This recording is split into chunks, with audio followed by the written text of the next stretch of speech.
स्वागत है एक बार फिर से आपका। और अब आखिरी के दो स्टॉक्स में स्पाइस जेट और इंटरग्लोब एविएशन, और दोनों मुझे लगता है रेड में ट्रेड करना चाहिए। देखिए ये प्रेशर लगातार बढ़ रहा है दुनिया में। मैंने आपको बताया कि फ्रांस ने अपनी सारी फ्लाइट्स यूके से टू एंड फ्रो बंद कर दी हैं।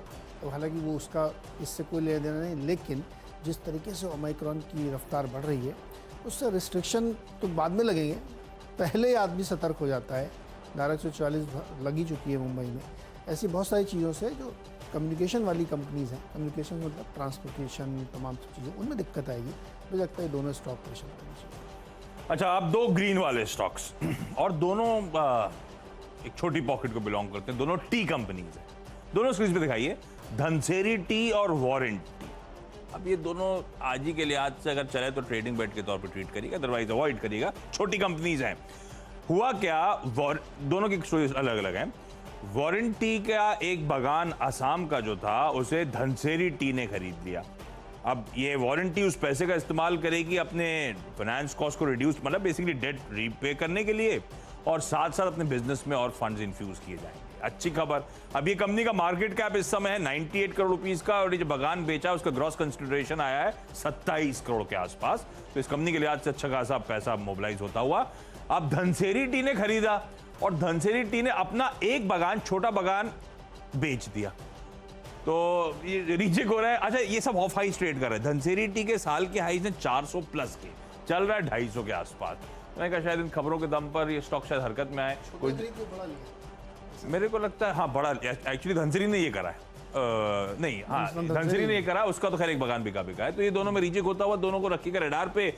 चाय कीमतों को लेकर बीच में स्टोरीज भी आ रही थी कि अच्छा उछाल था इस बार के सीजन में, तो रखिए रडार पे इन एक्टिविटीज के बीच में। और मेरे 10 के स्टॉक क्विकली स्क्रीन पे दिखाइएगा। हफ्ते का आखिरी दिन लार्जली आज भी ग्रीन स्टॉक्स ढूंढने की कोशिश करी थी, और फिर से आज कुछ दिग्गजों को पहले हाईलाइट किया। बाजार जिस जंक्चर पे खड़ा उसको देखते हुए HDFC, हालांकि बाजार बंद होने से पहले कल एडवांस टैक्स के आंकड़े आ गए थे, पर मुझे लगता है रिएक्शन आ जाना चाहिए। अच्छे एडवांस टैक्स के आंकड़े, 1100 करोड़ रुपए की थर्ड इंस्टॉलमेंट FY22 की भरी है इसका, 750 करोड़ रुपए के मुकाबले। डॉक्टर रेड्डी, सिप्ला, दो फार्मास्यूटिकल बेट्स, इनको रडार पे रखेंगे। और सिप्ला का तो इस देश का सबसे बड़ा कोविड पोर्टफोलियो है ड्रग्स का।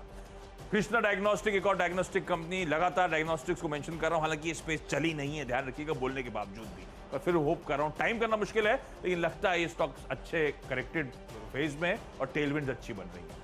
विप्रो और LTI से इसीलिए क्योंकि एक्सेंचर के आंकड़े वाकई बड़े स्ट्रांग है। वो दिखा रहे हैं क्लाउड, वो दिखा रहे हैं डिजिटलाइजेशन पे कैसे ग्लोबली स्पेंड बढ़ रहा है। ये पॉजिटिव है हमारी भारतीय IT कंपनीज के लिए। इन्फोसिस के ADR ने वो दिखाया भी कि शायद ये एक्टिविटी पिकअप होगी यहाँ पे इन स्टॉक्स में। टाटा मोटर्स और इसके साथ साथ मदरसन सुमी, दो दिक्कतें इसलिए शायद रेड में। एक तो कोविड के कंसर्न्स, ओमाइक्रॉन के कंसर्न्स, और यूके सबसे ज्यादा कंसर्न से इमिनेट होते हुए, और बैंक ऑफ इंग्लैंड ने दरें भी बढ़ा दी, इसीलिए इन दोनों को शायद आज रेड में आप देखें। धनसेरी टी और वारंटी वो डील अनाउंसमेंट से चलते आज शायद ये दोनों स्टॉक्स हरकत में। टीम में IT का डोमिनेंस है। 4 जो बड़ी दिग्गज कंपनियां हैं उनको टीम में शामिल किया। इसमें TCS है, इन्फोसिस है, बिरला सॉफ्ट है, HCL टेक्नोलॉजीज है।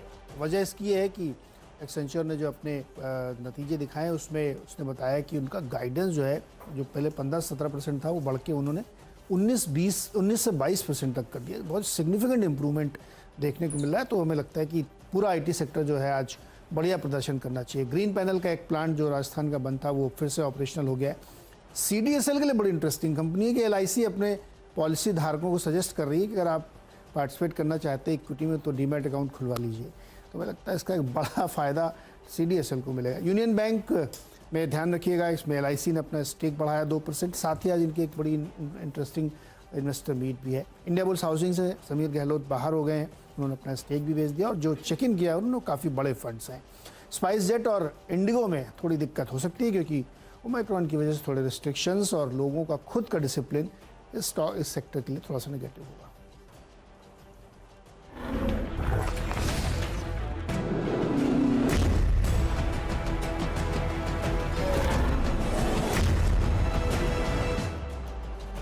चलिए मुनाफे की तैयारी की ओर बढ़ते हैं। और IT सेक्टर अलग ही बड़ा कॉन्ट्रा व्यू है। नैस्डैक में धुआंधार बिकवाली और इंडिया के लिए अच्छी खबर। तो देखते हैं कैसा मूड बनता है, लेकिन वीकेंड सेशन है। शैल जी गुड मॉर्निंग, बताइए आज क्या मूड माहौल बनता हुआ दिख रहा है मार्केट का? नमस्कार नीरज जी और आशीष जी, आप दोनों को शुभ प्रभात। हम लोग हफ्ते के आखिरी ट्रेडिंग सेशन में बैठे हैं और मायूसी हम लोगों को पिछले 4 दिन हाथ लगती हुई दिखी है। निफ्टी और बैंक निफ्टी दोनों 1.4% नीचे हैं। कल नतीजे एक्सेंचर के बहुत ज़बरदस्त आए और इसीलिए आप दोनों कप्तानों ने 6 IT स्टॉक्स उतारे हैं अपनी टीम्स में और ओवरऑल 4 सेल कैंडिडेट्स हैं ओमाइक्रॉन की वजह से। और बैंक ऑफ इंग्लैंड का अनशेड्यूल्ड रेट हाइक बताइए, ये तो पता ही नहीं चला। और सबसे खास बात कि 16 खरीदारी के चिन्ह आपको आते हुए दिख रहे हैं। तो ये तो आपके सामने मूड और माहौल है और उम्मीद करते हैं कि 4 दिन से मायूसी हाथ लग रही है तो कुछ शॉर्ट कवरिंग आज आपको इंडिसेस पर होती हुई दिखे। लेकिन आंकड़े क्या कहते हैं और किस हिसाब से आपको रुझान दिख रहा है, कुमार साहब को जोड़ते हैं। नमस्कार वीरेन जी। जी शैल जी, आपकी ये उम्मीदें जो आपने अभी अभी एक्सप्रेस की, बताई, समझाई और जाहिर की, उसी को 4 पंक्तियों में यहाँ पर बयां कर देता हूँ। बुल्स की आज उम्मीदें क्या हैं बाजार से, क्या कह रहे हैं वो, आइए सुन लेते हैं। अर्ज करता हूँ, गौर फरमाइएगा कि कुछ देर के लिए इस आफत से राहत तो दे, कुछ देर के लिए इस आफत से राहत तो दे, दौड़ मत थोड़ा ठहर तो जा। अभी और दिन मिलेंगे तुझे मुझे हैरत में डालने के लिए, पर थोड़ा वक्त दे दे मुझे सुकून से शुक्रवार मनाने के लिए। तो बुल्स कह रहे हैं कि जनाब थोड़ा ठहर जाइए, सुकून से कम शुक्रवार तो मनाने दीजिए। शैल जी। बिल्कुल, आफत और राहत, आफत चलती हुई दिख रही है आपको अक्टूबर 1 से अब तक, बिकवाली थमती हुई नहीं दिख रही। और अब कई ऐसे ढांचे हैं फंडामेंटली स्ट्रॉन्ग बैंकिंग स्टॉक्स के और निफ्टी के हैवी वेट्स के जो अब थोड़े से चरमराते दिख रहे हैं। अब देखते हैं पूरा का पूरा दिसंबर आपके लिए क्या रौनक लेके आता है। लेकिन फिलहाल अब तक 17 दिसंबर तक हम लोग बिकवाली का सामना करते हुए दिखे हैं। चलिए अब आपके सामने पेश करते हैं सबसे अहम हेडलाइंस जो आपको बढ़िया तरीके से काम करती हुई दिखेंगी।